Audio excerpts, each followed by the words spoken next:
obviously, if you are watching this and you don't know or remember Play-Doh, I'm not sure what planet you live on. But I wanted to share a couple interesting facts about Play-Doh as I was doing some research. While you read that, I'm going to make like the classic Play-Doh worm. The snake. Or snake or whatever you want to call it. As you should. So, fun facts. Play-Doh was actually in homes for at least 20 years before being considered a plaything. Did you know that? No. You might wonder, what was it before it was a plaything? Right. It was marketed and sold solely for another purpose. Wallpaper cleaner. What? Yep. In the late 1920s, Cleo McVicker, they don't make names like that anymore. Cleo McVicker was working for a Cincinnati-based soap company. The company was close to going out of business when, in 1933, he negotiated a contract with Kroger grocery stores to manufacture ready-made wallpaper cleaner to be marketed and sold in their stores. Although they had never made wallpaper cleaner before, which I love. They're going out of business. And they're like, we'll make this for you. Yeah. Hey, you give last straw, That's right? called tinkering right there. Yeah. So Cleo and his brother Noah, a product developer, came up with a winning formula. The result was a non-toxic, malleable clay-like compound. Sound familiar? Mm-hmm. Made from water, salt, and flour that kept the company afloat and successful for another 20 years. Well, as is a surprise to no one, in the early 1950s, sales of wallpaper cleaner began to plummet. Who knew? Following Cleo's death in 1949, his son Joseph McVicker took over the business and faced the challenge of keeping the company going. McVicker's sister-in-law, a school teacher, convinced him to think about their product as a handicraft and play object. So in 1956, McVicker established Rainbow Crafts Company, which repackaged the product, now known as Play-Doh, and marketed it to elementary schools in the greater Cincinnati area. Smart. 1957, they had 3 colors. Do you want to guess what they were? The primary colors, red, yellow, blue. Very good. Well, here's the thing. McVicker wanted his product to reach a larger audience, not just schools, but he lacked a substantial advertising budget. Story of my life. His creativity prevailed once again when he introduced his new line of Play-Doh to Bob Keeshan. Do you know who that is, Kim? I would guess it's somebody that owns a big company. Well, he's known to the television world as Captain Kangaroo. Keeshan loved the product and made an arrangement with McVicker to use Play-Doh at least once a week on his show. That's tremendous. That's amazing. On the most popular children's television show of its time, a big break. Captain Kangaroo catapulted Play-Doh into the national spotlight. Sales skyrocketed. Fun fact, you guys. In December, I was just thinking this. Yeah. We have an interview lined up with someone who helped design the set of Captain Kangaroo. He is also known as the King of Whimsy. That's the only hint I'm going to give you right now, but you're going to want to tune in for that. That'd be awesome. What else do we got? Well, in 1960, accessories became part of the Play-Doh line when McVicker hired 2 engineers to develop a product that could be used in multiple ways. The result was the hugely popular Fun Factory. Oh, some of you may remember this. That with they said, with minimal force would extrude Play-Doh into various shapes and designs. Force. I know we have some of those kind of things here. So don't use too much force, just minimal. You just minimal force. I do love doing that, like pushing that through. Yep. So currently, you may know now that Hasbro currently manufactures Play-Doh. It's estimated that since the product was officially introduced in 1955, more than 2 billion cans of Play-Doh have been sold worldwide. Oh my gosh! Wow, that's unbelievable. What when you hear the description of like wallpaper? What was it? Wallpaper cleaner? What does that even mean?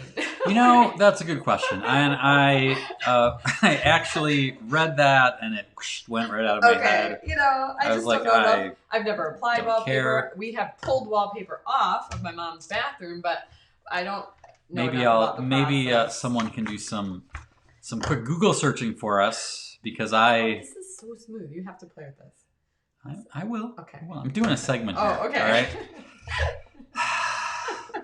Anyway, we wanted to bring this up for a couple reasons. The first reason is because adultitis fighter. I'm not sure. I think he's watching tonight, actually. Paul Tracy out in Scottsdale, Arizona, I believe.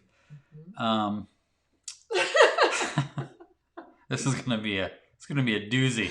You guys might want to share this right now because you might see something that you won't see again and didn't want to see. This is like, okay, sangria meets Play-Doh. Like, that's interesting. Don't drink in Play-Doh, you guys. It's only bad things can happen.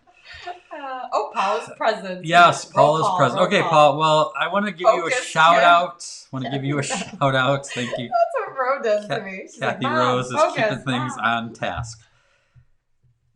For the third time, Paul, shout out to you because was this on Facebook? I think he wrote this. He had a great it might have been in the Escape Adulthood League. I'm not sure.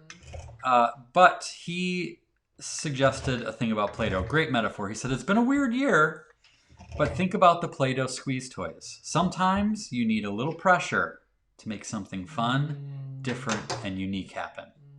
Isn't that a great sentiment? Sometimes you need a little pressure to make something fun, different, and unique happen. Paul. I know. That is such a good metaphor. It is. It's good, true. Because we've all had a little pressure. This show is something that has come out of the pressure. Yeah. So that's cool. And just for a shout out, I think my parents might be watching tonight because I pay them to. And I know my mom will love to hear this reference again, but my all-time favorite toy as a child was the Fuzzy Pumper Barbershop. And with minimal force, I always thought it was Fuzzy Bumper. No, it's Pumper because you're pumping. You're pumping.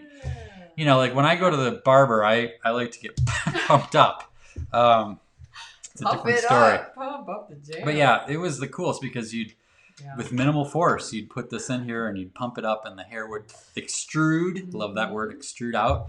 And then you could shave it and have little scissors and stuff. He's so cute. Oh my gosh. The problem was I think I get to play with it one time because my mom said it was too messy. I probably got Play-Doh in the carpet and it dried. That's the story. That's what I hear.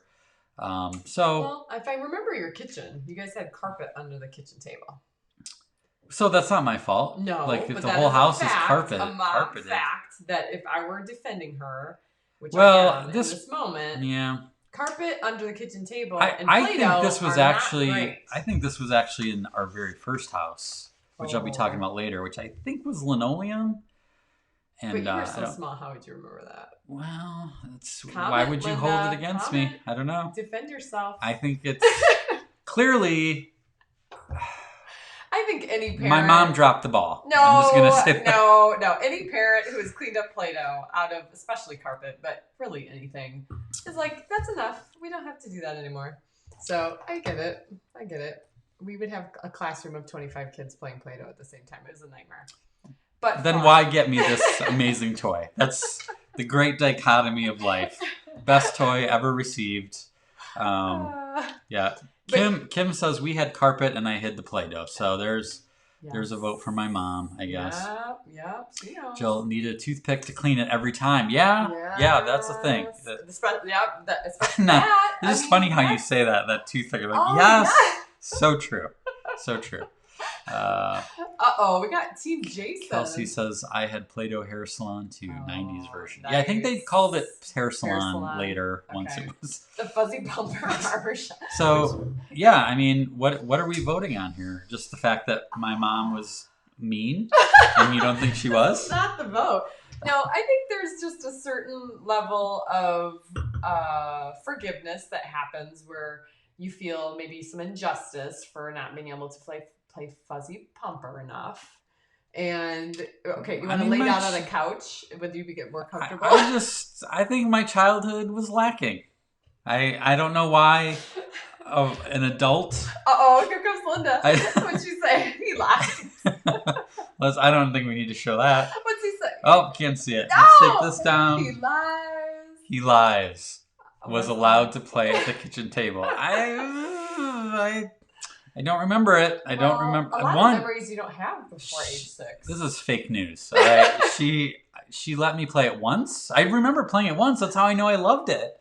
And then never again. Never again. Well, I have a confession to make because I am guilty of the exact same thing with the Easy Bake Oven. I don't know where we got this Easy Bake Oven. Maybe Santa brought it. Lucy, we did it. It was a nightmare experience. The new modern day Easy Bake Oven is not the one you remember, you guys. Do not buy it for anyone. No. It is horrible. It barely lit. It was like a light bulb that barely even warmed the food. So it kind of disappeared. And the kids recently were like, where did our Easy Bake Oven go? Where did it go? I'm like, that is a piece of trash that made its way to the garbage. Yeah, we just let the kids use the oven now. That just regular oven.